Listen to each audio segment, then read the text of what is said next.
You're listening to the audio production of Success 101, What Every Leader Needs to Know, by John C. Maxwell, published by HarperCollins Leadership, and read by Sean Runette. Preface. I've been passionate about personal growth for most of my life. In fact, I've created and pursued a plan for growth every year for the last 40 years. People say that wisdom comes with age. I don't believe that's true. Sometimes age comes alone. I wouldn't have achieved any of my dreams if I had not been dedicated to continual improvement. If you want to grow and become the best person you can be, you've got to be intentional about it. At the same time, life is busy and complex. Most people run out of day long before their to-do list is done. And trying to get to the bottom line in just about any area of life can be a challenge. Did you know that more new information has been produced in the last 30 years than in the previous 5,000? A single weekday edition of the New York Times contains more information than most people in 17th century England were likely to encounter in their lifetimes. That's why we've developed this series of 101 books. We've cherry-picked the essentials in subjects such as leadership, attitude, relationships, teamwork, and mentoring, and put them into a format that you can very likely read in one sitting. Or you can easily toss a 101 book into a briefcase or purse and read here or there as time allows. In many of my larger books, I go into my subject in great depth. I do that because I believe it is often the best way to add value to people. Success 101 is different. It is an introduction to a subject, not the advanced course. But I believe it will help you on your way to significant growth in this area of your life.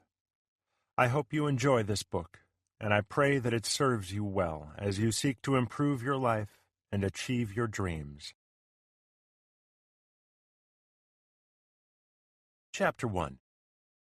What is success? You cannot achieve what you have not defined. The problem for most people who want to be successful is not that they can't achieve success. The main obstacle for them is that they misunderstand success. Maltby D. Babcock said, "One of the most common mistakes and one of the costliest is thinking that success is due to some genius, some magic, something or other which we do not possess." The traditional picture of success. What is success? What does it look like? Most people have a vague picture of what it means to be a successful person that looks something like this: the wealth of Bill Gates, the physique of Arnold Schwarzenegger or Marilyn Monroe, the intelligence of Albert Einstein, the athletic ability of Michael Jordan, the business prowess of Donald Trump, the social grace and poise of Jackie Kennedy, the imagination of Walt Disney, and the heart of Mother Teresa. That sounds absurd, but it's closer to the truth than we would like to admit. Many of us picture success as looking like one other than who we are, and we especially can't be 8 other people. And more important than that, you shouldn't want to be. If you tried to become just like even one of these other people, you wouldn't be successful. You would be a bad imitation of them, and you would eliminate the possibility of becoming the person you were meant to be. The right picture of success. So how do you get started on the journey toward success? What does it take to be a success? 2 things are required: the right picture of success and the right principles for getting there. The picture of success isn't the same for any 2 people, because we're all created differently as unique individuals, but the process is the same for everyone. It's based on principles that do not change. After more than 35 years of knowing successful people and studying the subject, I have developed the following definition of success. Success is knowing your purpose in life, growing to reach your maximum potential, and sowing seeds that benefit others. You can see by this definition that success is a journey rather than a destination. No matter how long you live or what you decide to do in life, you will never exhaust your capacity to grow toward your potential or run out of opportunities to help others. When you see success as a journey, you'll never have the problem of trying to arrive at an elusive final destination, and you'll never find yourself in a position where you have accomplished some final goal only to discover that you're still unfulfilled and searching for something else to do.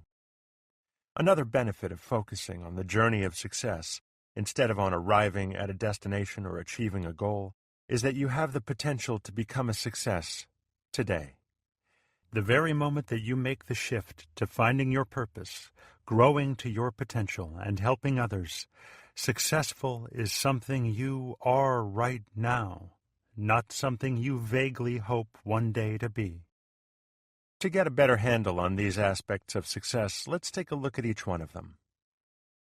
Knowing your purpose. Nothing can take the place of knowing your purpose. Millionaire industrialist Henry J. Kaiser, the founder of Kaiser Aluminum, as well as the Kaiser Permanente healthcare system, said, "The evidence is overwhelming that you cannot begin to achieve your best unless you set some aim in life." Or put another way, if you don't try actively to discover your purpose, you're likely to spend your life doing the wrong things. I believe that God created every person for a purpose.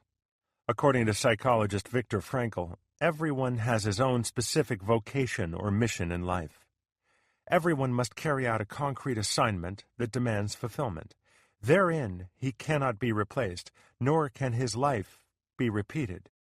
Thus, everyone's task is as unique as his specific opportunity to implement it. Each of us has a purpose for which we were created. Our responsibility and our greatest joy is to identify it. Here are some questions to ask yourself to help you identify your purpose. For what am I searching? All of us have a strong desire buried in our hearts, something that speaks to our deepest thoughts and feelings, something that sets our souls on fire. Some people have a strong sense of what that is when they're just children. Others take half a lifetime to discover it. But no matter what, it's there. You only need to find it. Why was I created? Each of us is different. No one else in the world has exactly the same gifts, talents, background, or future. That's one of the reasons it would be a serious mistake for you to try to be someone other than yourself. Think about your unique mix of abilities, the resources available to you, your personal history, and the opportunities around you. If you objectively identify these factors and discover the desire of your heart, you will have done a lot toward discovering your purpose in life. Do I believe in my potential? You cannot consistently act in a manner inconsistent with the way you see yourself. If you don't believe that you have potential, you will never try to reach it. And if you aren't willing to work toward reaching your potential, you will never be successful. You should take the advice of President Theodore Roosevelt, who said, "Do what you can, with what you have, where you are." If you do that with your eyes fixed on your life purpose, what else can be expected of you? When do I start? Some people live their lives from day to day, allowing others to dictate what they do and how they do it. They never try to discover their true purpose for living. Others know their purpose, yet never act on it. They are waiting for inspiration or permission or an invitation to get started, but if they wait much longer, they'll never get going. So the answer to the question, when do I start, is now. Growing to your potential. Novelist H.G. Wells held that wealth, notoriety, place, and power are no measures of success whatsoever. The only true measure of success is the ratio between what we might have been and what we have become. In other words, success comes as the result of growing to our potential. It's been said that our potential is God's gift to us, and what we do with it is our gift to Him. But at the same time, our potential is probably our greatest untapped resource. Henry Ford observed, "There's no man living who isn't capable of doing more than he thinks he can do." We have nearly limitless potential, yet too few ever try to reach it. Why? The answer lies in this. We can do anything, but we can't do everything. Many people let everyone around them decide their agenda in life. As a result, they never really dedicate themselves to their purpose in life. They become a jack of all trades, master of none, rather than a jack of few trades, focused on one. If that describes you more than you'd like, you're probably ready to take steps to make a change. Here are 4 principles to put you on the road to growing toward your potential. Number 1, concentrate on one main goal. Nobody ever reached her potential by scattering herself in 20 directions. Reaching your potential requires focus. That's why it's so important for you to discover your purpose. Once you've decided where to focus your attention, you must decide what you are willing to give up to do it. And that's crucial. There can be no success without sacrifice. The two go hand in hand. If you desire to accomplish little, sacrifice little. But if you want to accomplish great things, be willing to sacrifice much. Number 2, concentrate on continual improvement. David D. Glass, Chief Executive Officer of Walmart stores, was once asked whom he admired most. His answer was Walmart founder Sam Walton. He remarked, "There's never been a day in his life since I've known him that he didn't improve in some way." Commitment to continual improvement is the key to reaching your potential and to being successful. Each day you can become a little bit better than you were yesterday. It puts you one step closer to your potential. And you'll also find that what you get as the result of your growth is not nearly as important as what you become along the way. Number 3, forget the past. My friend Jack Hayford, founding pastor of Church on the Way in Van Nuys, California, commented, "The past is a dead issue, and we can't gain any momentum moving toward tomorrow if we are dragging the past behind us." Unfortunately, that's what too many people do. They drag the past with them wherever they go, and as a result, they never make any progress. I like the attitude of Cyrus Curtis, who once owned the Saturday Evening Post. He had a sign hanging in his office that announced, "Yesterday ended last night." It was his way of reminding himself and his employees that the past is done, and we should be looking forward, not back. Maybe you've made a lot of mistakes in your life, or you've had an especially difficult past with many obstacles. Work your way through it and move on. Don't let it prevent you from reaching your potential. If you need inspiration, think of other people who overcame seemingly insurmountable obstacles, such as Booker T. Washington. He was born into slavery and was denied access to the resources available to white society, but he never let that prevent him from pursuing his potential. He founded the Tuskegee Institute and the National Black Business League. He said, "I have learned that success is to be measured not so much by the position that one has reached in life, as by the obstacles which one has overcome while trying to succeed." Think of Helen Keller, who lost her sight and hearing at 19 months old. Helen overcame her severe disabilities, went on to graduate from Radcliffe College, and became an author, noted lecturer, and champion for people who were blind. Think of Franklin Delano Roosevelt. In 1921, at the age of 39, he had a severe case of polio, which left him disabled and in terrible pain. He never walked again without assistance, but he didn't let that stop him from pursuing his potential. 8 years later, he became governor of New York, and in 1932, he was elected President of the United States. No doubt you can think of others who have overcome tragedies or past mistakes to pursue their potential. You may even know personally some people who fought back from adversity to become successful. Let them inspire you. No matter what you've faced in the past, you have the potential to overcome it. Number 4, focus on the future. Baseball Hall of Famer Yogi Berra declared, "The future isn't what it used to be." Although that may be true, it is still the only place we have to go. Your potential lies ahead of you, whether you're 8, 18, 48, or 80. You still have room to improve yourself. You can become better tomorrow than you are today. As the Spanish proverb says, "He who does not look ahead remains behind." Sowing seeds that benefit others. When you know your purpose in life and are growing to reach your maximum potential, you're well on your way to being a success.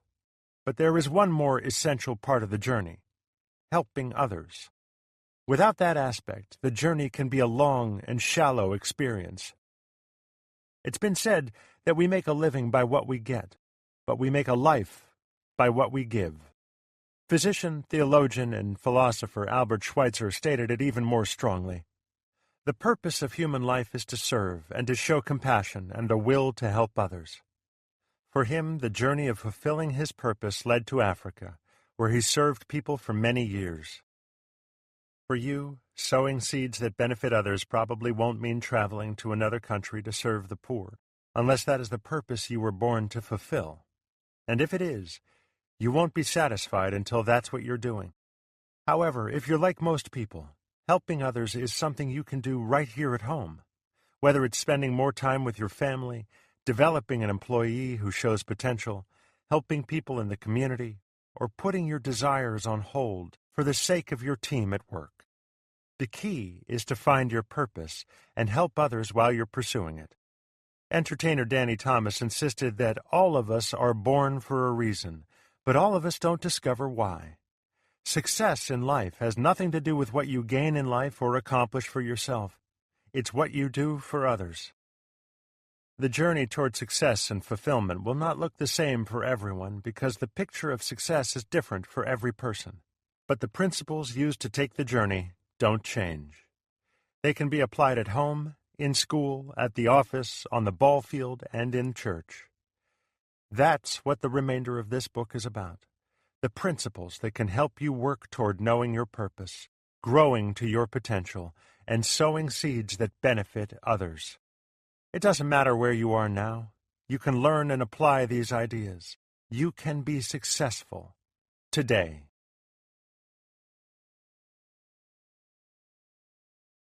Chapter 2. What direction should I go? You will never go farther than your dreams take you. If you live in a town near the ocean, you may have seen advertisements for cruises to nowhere. Maybe you've even been on one. People get on board a cruise ship, and when they leave the pier, instead of setting out for a lush island or other exotic location, they go out to sea and travel in circles for a couple of days. Meanwhile, they dine on sumptuous meals, lounge around the pool, enjoy the shows, and participate in onboard activities. It's similar to checking into a fine hotel or resort. The problem for a lot of people is that their lives are too much like those cruises. They're on a trip with no set destination, no charted course. They're in a holding pattern, and they occupy their time pursuing pleasures or engaging in activities that don't have any lasting benefit. Meanwhile, they travel in circles. In the end, they finish no better than they started. A cruise to nowhere may be a fun way to occupy a few days of vacation time, but it's no way to spend your life. As I mentioned before, success is a journey. You don't suddenly become successful when you arrive at a particular place or achieve a certain goal. But that doesn't mean you should travel without identifying a destination. You can't fulfill your purpose and grow toward your potential if you don't know what direction you should be going. You need to identify and sail toward your destination. In other words, you need to discover your dream. The power of a dream. I believe that each of us has a dream placed in the heart. I'm not talking about wanting to win the lottery. That kind of idea comes from a desire to escape our present circumstances, not to pursue a heartfelt dream. I'm talking about a vision deep inside that speaks to the very soul. It's the thing we were born to do. It draws on our talents and gifts. It appeals to our highest ideals. It sparks our feelings of destiny. It is inseparably linked to our purpose in life. The dream starts us on the success journey. When I look for the name of a person who identified and lived out his dream, I think of auto industry pioneer and visionary Henry Ford. He asserted, "The whole secret of a successful life is to find out what it is one's destiny to do, and then do it." Ford's dream grew out of his interest in anything mechanical. From boyhood, he had a passion for studying and tinkering with machinery. He taught himself about steam engines, clocks, and combustion engines. He traveled around the countryside doing repair work for free, just so he could get his hands on machines. He became a mechanic and watchmaker. He even worked as a night engineer for the Detroit Edison Company. Ford became increasingly intrigued by the idea of the automobile, and he devoted more and more of his attention to it. In 1896, he built his first car in a shed behind his house. After that, he continued to think about how to improve his early efforts, and he studied the works of other car builders, including that of Ransom E. Olds, who manufactured the first Oldsmobile in 1900. Out of his love for machinery and intrigue over the automobile grew Ford's dream, the creation of an inexpensive, mass-produced automobile. Until then, the new horseless carriage had been an expensive luxury item, available only to the rich. But Ford was determined to put the automobile within the reach of the common person. In 1899, he helped form the Detroit Motor Company. But when his fellow organizers balked at the idea of manufacturing their product inexpensively in order to sell it to the masses, he left the company. However, he held on to his dream, and his efforts finally paid off. In 1903, he organized the Ford Motor Company and began to produce the Model T. The first year, his new company produced just under 6,000 cars. But only 8 years later, they produced more than 500,000. And they managed to reduce the initial price from $850 to only $360. Ford's dream became a reality.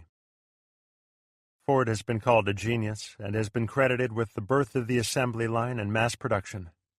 But no matter what he had going for him, his greatest asset was his dream and his willingness to devote himself to it. A dream does many things for us. A dream gives us direction. Have you ever known a person who didn't have a clue concerning what she wanted in life, yet was highly successful? I haven't either. We all need something worthwhile to aim for. A dream provides us with that. It acts as a compass, telling us the direction we should travel. And until we've identified that right direction, we'll never know for sure that our movement is actually progress. Our actions are just as likely to take us backward instead of forward. If you move in any direction other than toward your dream, you'll miss out on the opportunities necessary to be successful. A dream increases our potential. Without a dream, we may struggle to see potential in ourselves because we don't look beyond our current circumstances.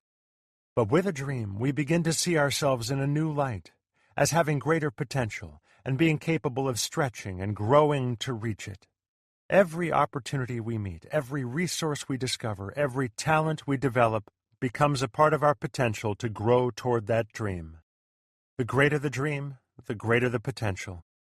E. Paul Hovey said, "A blind man's world is bounded by the limits of his touch, an ignorant man's world by the limits of his knowledge, a great man's world by the limits of his vision."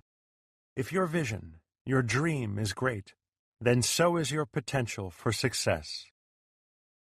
A dream helps us prioritize. A dream gives us hope for the future, and it also brings us power in the present. It makes it possible for us to prioritize everything we do. A person who has a dream knows what he is willing to give up in order to go up. He is able to measure everything he does according to whether or not it contributes to the dream, concentrating his attention on the things that bring him closer to it, and giving less attention to everything that doesn't. Ironically, many people do exactly the opposite. Rather than focus on their one dream and let go of the less important things, they want to keep every option open. But when they do, they actually face more problems because decision-making becomes overly complicated for them. They are like a performer who spins plates. You might have seen one of these acts on an old television variety program, such as The Ed Sullivan Show. The performer puts a plate on top of a long, thin rod and spins it. As long as the plate is spinning, it balances on the end of the rod. Then he places the rod in a device so that it stands on end. Then he does the same thing with another rod and plate, and then another, and he keeps adding plates until he has a whole bunch of them spinning. As he goes, he must occasionally stop, run back, and put more spin on the previous plates so that they don't fall. A performer who is really good at this can get a few plates spinning very quickly in the beginning. But as time goes on, even the good ones find it harder to make any progress adding new plates because they're spending all their time going back to keep the previous ones spinning. Getting that last plate up and spinning usually takes an incredibly long time. Keeping all your options open is a lot like that. At first, it's fun to have so many possibilities open before you.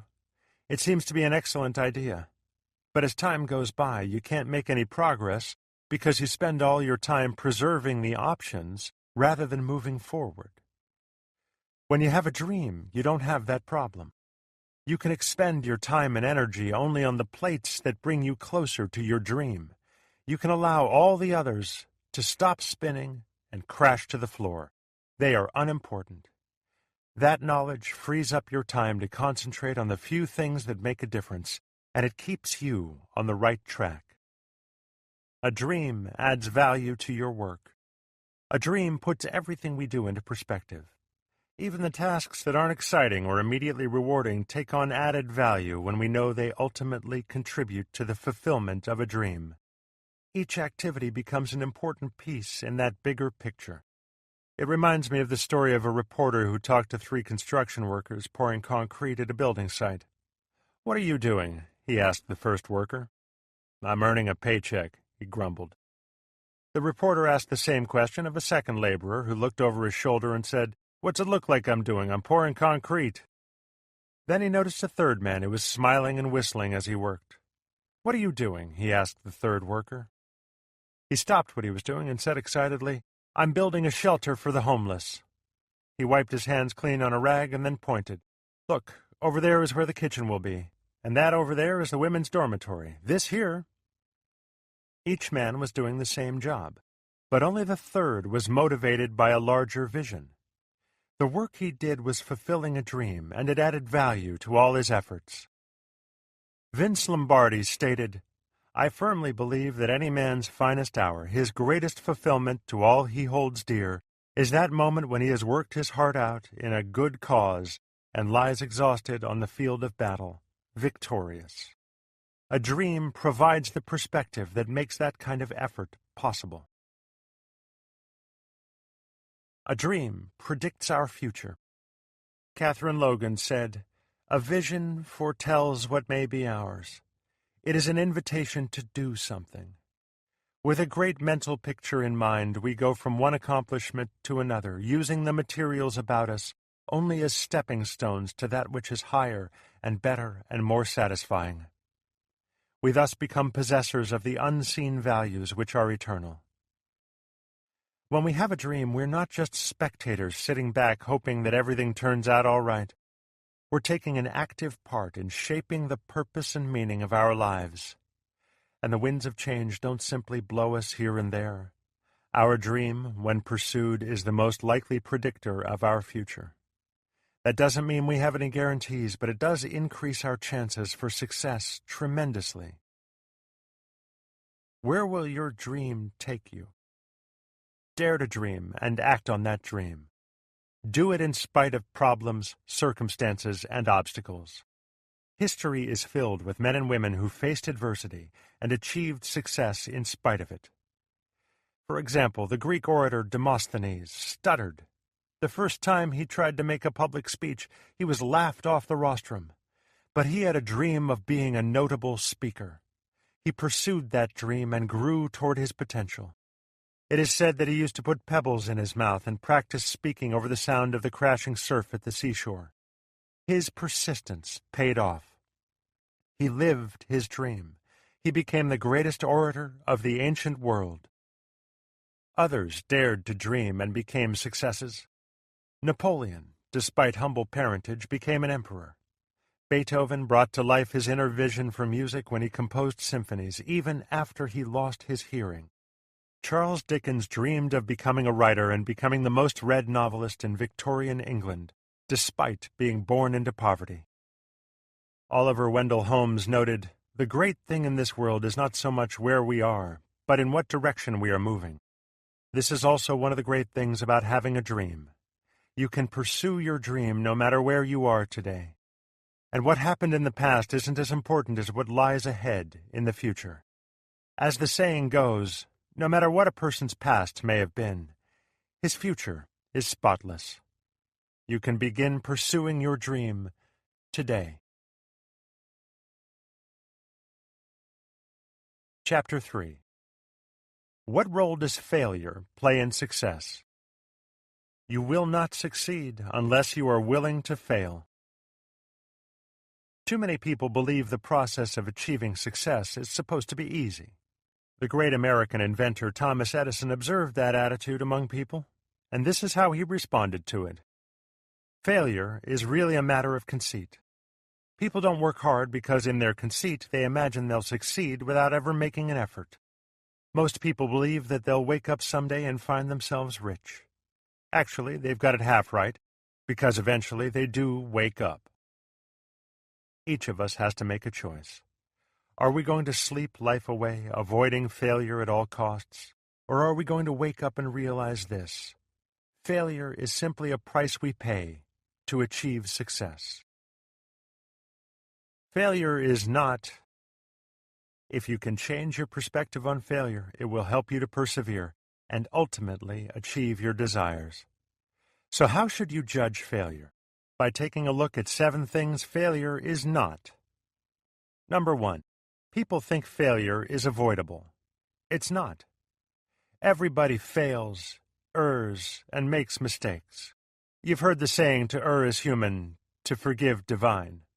Alexander Pope wrote that more than 250 years ago, and he was only paraphrasing a saying that was common 2,000 years ago during the time of the Romans.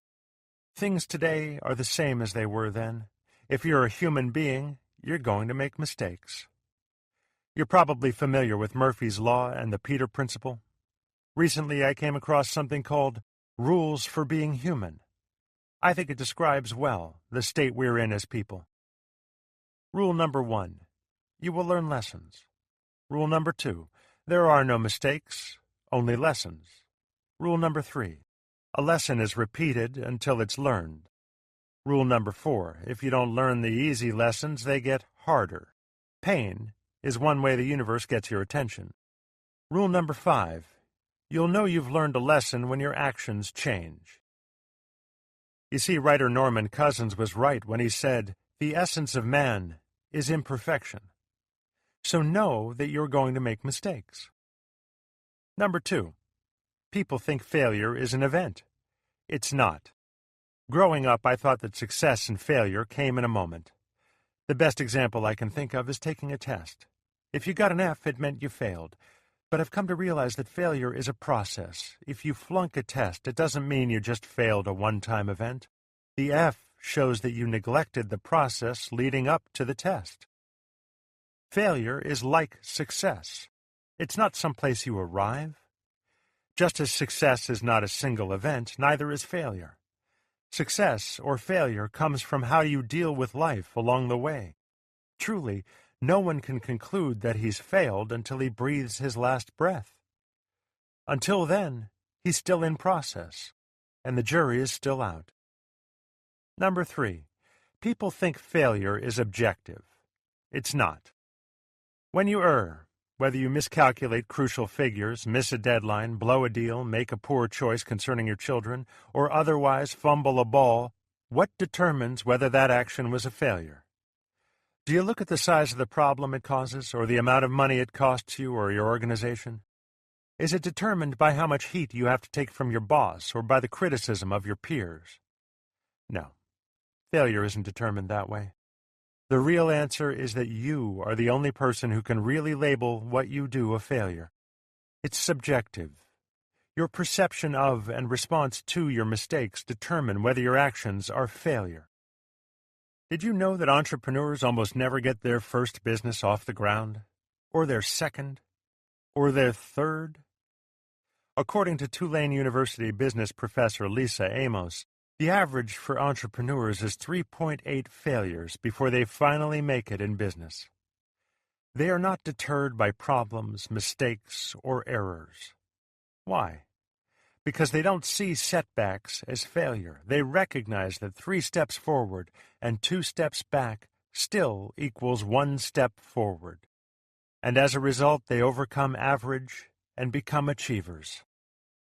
Number 4. People think failure is the enemy. It's not. Most people try to avoid failure like the plague. They're afraid of it. But it takes adversity to create success. Basketball coach Rick Pitino states it even more strongly. Failure is good, he says. It's fertilizer.